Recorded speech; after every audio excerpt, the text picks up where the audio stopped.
I want to talk to you more about what can be kind of an elusive and mystifying process of building a Bootstrap SaaS application, and that, of course, is pricing.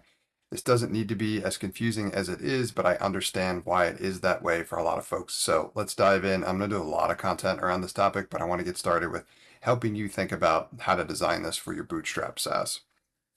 So, for background, I have built and helped with structuring pricing for just about every type of SaaS business model imaginable. And when I say business model, what I mean is how that SaaS is charging for whatever it is it does.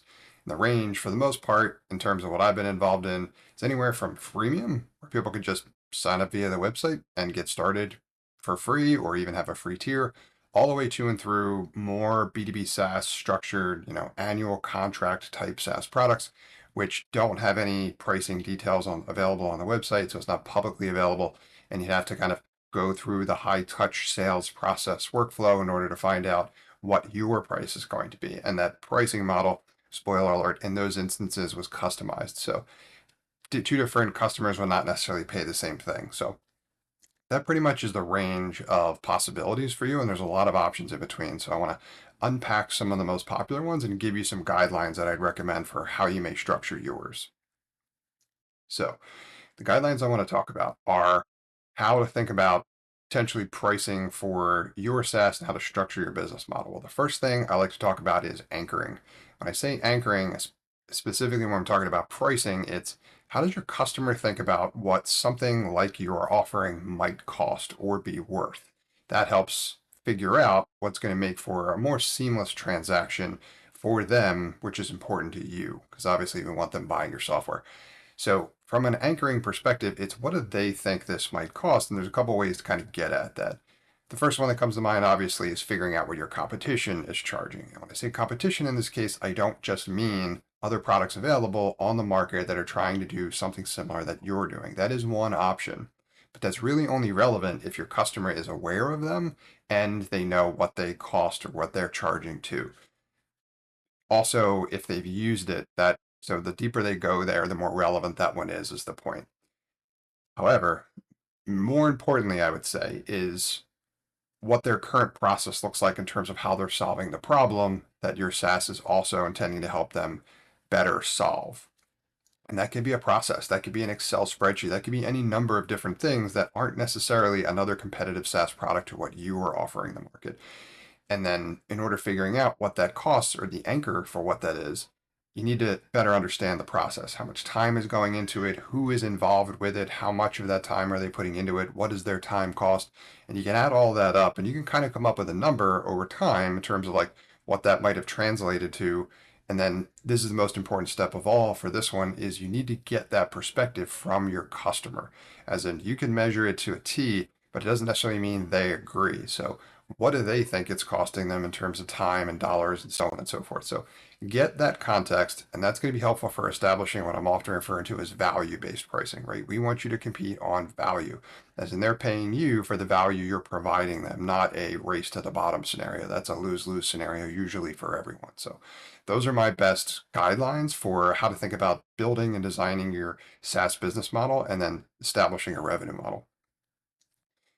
Okay, the other one I want to talk about is the most common option here, which most will find, which is subscription-based model. So a lot of SaaS products, they offer a business model via subscription. You pay typically the same amount every month. It doesn't have to be, but that's the most common one for access to the product. And there may or may not be thresholds and tiers involved, which means you'd be paying more at a different tier if your consumption changes or whatever. So it can get a little bit more complex than that, but the subscription model is the most common even still.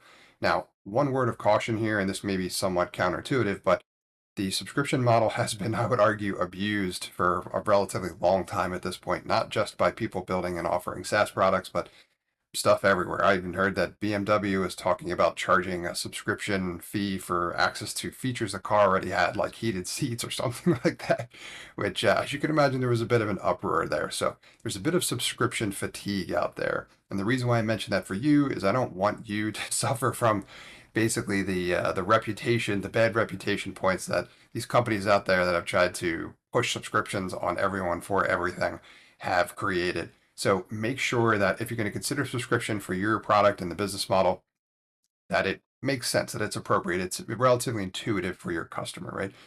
And the other counterpoint to that is not everything needs to be a subscription. And that's what I'll talk about next. So the other bigger category, and this is one I'm leveraging now for the financial due diligence software SaaS product that I am building in a bootstrapped way, and that is it's transactional in nature.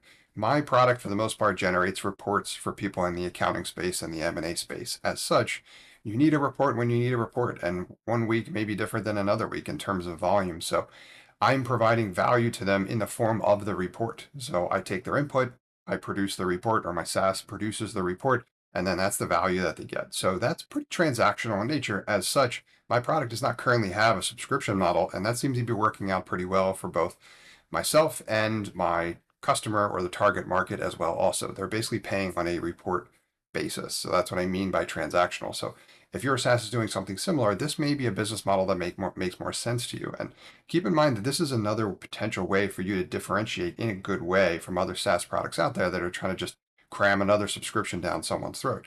If it's transactional in nature, by all means, you may very well be able to work out the unit economics in terms of like what processing a transaction like that costs you, and then applying your margins, understanding your overhead, all that other kind of stuff. And don't worry about getting too deep into the weeds there. But generally speaking, you want to establish your pricing in a way that enables you to be not just a successful SaaS product, but ultimately a profitable business in the long run, right? Because that's one of the reasons we're doing this. So transactional nature is another increasingly popular business model for SaaS products today when it comes to pricing.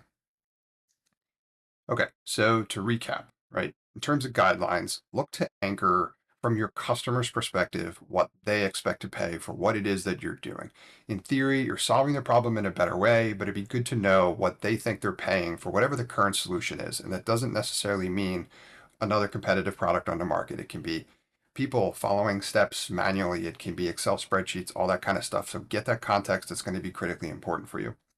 The second is that subscription model is still the most common, but it doesn't fit everywhere. And it's not necessarily the most appropriate everywhere. So make sure that if you're leveraging a subscription business model for your bootstrapped SaaS, that it makes sense from your customer's perspective too. Don't do the BMW heated seats subscription model thing. That's only going to frustrate people further. So make sure it's designed appropriately. The third one is, and this also applies potentially if subscription doesn't really feel like the right fit, but if your SaaS is doing something in a transactional way, taking inputs, producing an output, and that's its value, then transactional business model probably makes sense too. Charge for each one of those things that they're buying, right? Each one of those transactions. And that another bonus point to that one that I like a lot is it's a little bit more transparent for you in figuring out actual profitability, and you can line up your unit costs and stuff like that to get a better idea of what the economics may look like at scale.